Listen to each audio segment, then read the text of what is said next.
If I were to sum up what All Saints' Day is in the church calendar and give a reason for why we commemorate it and celebrate it, I would say this.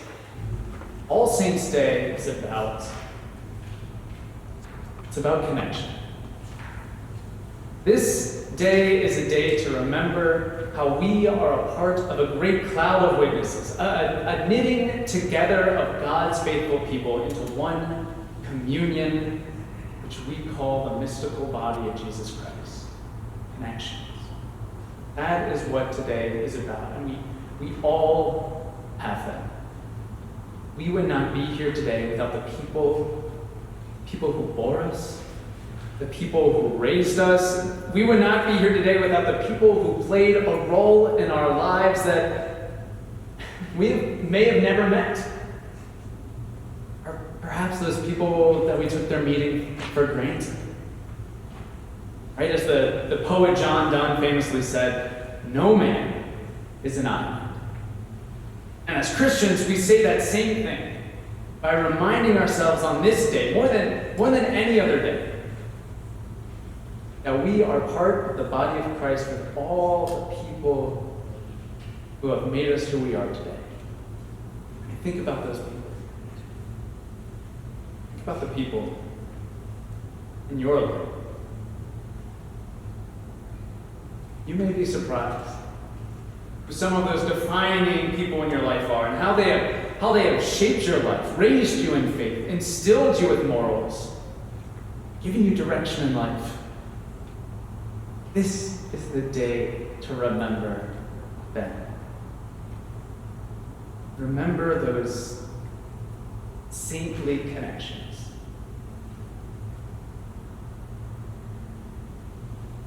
When people hear that I'm a pastor, there's often one question that people ask over and over. And for a while I was confused. Why do so many people ask this question? Until I thought of it in terms of All Saints' Day. And maybe you have asked me this question. People have again and again. And the question is this. They say, "Oh, you're a pastor. Was your dad a pastor?" That's what they ask. I'm sure some of you have probably asked me that. And I say, "No, he was an accountant." And for a while this puzzled me. Why? What is this all about? But I think I've made a breakthrough. What they are really asking is this. I'm curious about why you have this job. There must be someone in your life who guided you into your vocation, right? And maybe a parent, someone close to you. Who is it? And I think this is why, and this happens even more often, upon hearing that Pastor David and I have the same last name, they always ask, "Oh, is the old Pastor Miller, is he your father?" I said, "No." But as it turns out, hold that thought, I do think Pastor David Miller played a role in my formation to get here. Just not that Pastor David Miller, who I met 3 years ago, way after I felt the call to ministry. Instead,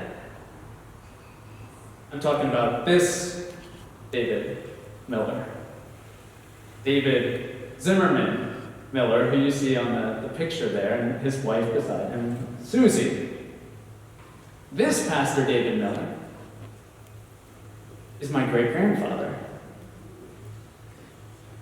He was born in 1881. He was ordained in 1905 to serve as the pastor at Strickler's Mennonite Church, and he died in 1971, 18 years before I was born.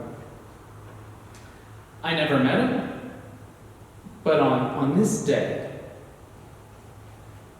I remember his legacy, giving thanks for the influence his pastoral vocation must have had on my grandfather, my father, and through all of them to me. I mean, I can't point to a conversation we ever had because we never had one. I couldn't recite any of his sermons because I've never heard them. But what I do know is that through God and faith, this saint, this pastor, David Z. Miller, my great-grandfather, has helped me become the person who I am today. And today, on All Saints' Day, I give thanks to Jesus Christ, who has bound the two of us together. I give thanks for that holy connection. Connections. That is what today is about. And they don't even have to be family members either. That is the amazing thing about this great cloud of witnesses. When we are joined to Christ in baptism, when we are adopted by God as sons and daughters, our circles get wide and wider still. Our baptismal promises draw us beyond ourselves, beyond those even close to us, beyond people we've even met, into the world God made and the people of all times and places whom we are called by Jesus to love and be connected to. And this is why our gospel reading from Luke 6, Jesus' Sermon on the Plain, which is the less well-known version of the Sermon on the Mount in the Gospel of Matthew. This is the Sermon on the Plain, and it's often read on All Saints' Day. It's kind of confusing, but when Jesus gives his woes and blessings, he's giving us a challenge on this day. He's challenging us to look at the world as God looks at the world. And God looks at the world in an expansive, blessing-filled, connection-filled way. Our enemies, Jesus says, love them. Those who curse us, bless them. Those who mistreat us, pray for them. Those who strike us, offer the other cheek. Give them your coat. Be generous with them. Life, Jesus says. The saints, Jesus says, are more than even just the people we think of. Our world is full of saints, just as the world is full of the love and grace of God. And through that love and grace, we are connected. This is the day to remember that. And so who are those people for you? Who are those people near and far to whom you're connected? Here's one of mine. There was once a man who walked this earth whose name was Reverend Dr. M. Hadwin Fisher. And Dr. Fisher is responsible for the creation of the wooded chapel that you see on the screen. And as you might guess, the chapel is named after him, Fisher Chapel. Well, back in 1928, Reverend Fisher, he founded a Lutheran church camp among the hemlock forests and apple orchards outside of Gettysburg, nearby where I grew up. And in 1928, he came to this exact spot in the woods with a group of influential church leaders and shared his dream. See, he pointed from one place to another there in the woods, and he said, "Can't you just see? Big row of camper cabins here on the left, and a large assembly hall with classrooms here in the center. I'm sure you can visualize a row of faculty cabins over here to the right, and a large mess hall down here, and a pool way over there. And if you look closely at this picture, this is the altar in Fisher Chapel. And you can see a rock that is oddly placed there in front of the altar. It's conspicuous. You think that the builders of this chapel would have removed it. It's kind of in the way. But this rock is the place where Dr. Fisher would sit. He would sit and he would imagine and he would dream. And from this rock, he imagined decades, perhaps centuries, campers growing in faith and maturing into future church leaders. From this rock, he prayed that God would use this place to connect children and adults to the gospel of Jesus Christ, inspiring them to go forth into the world Dr. Fisher is another one of my connections.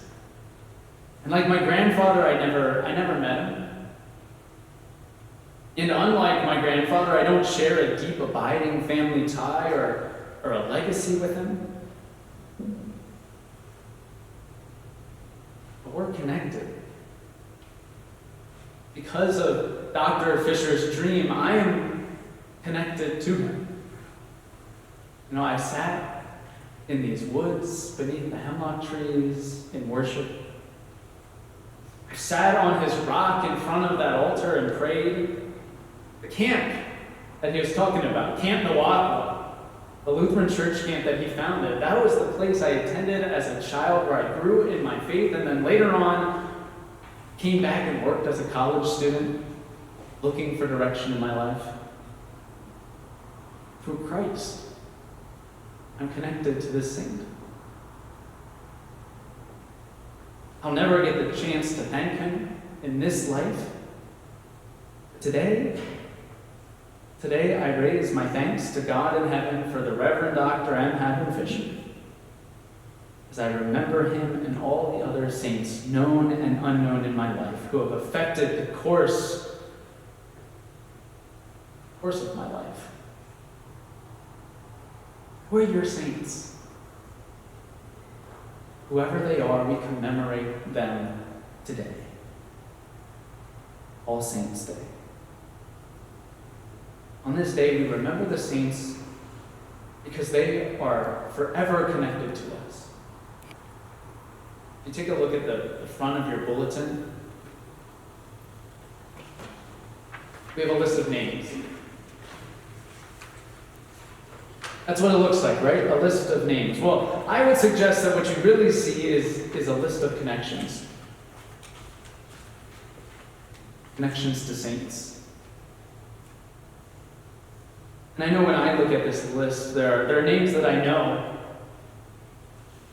especially the beloved ones who were part of this congregation.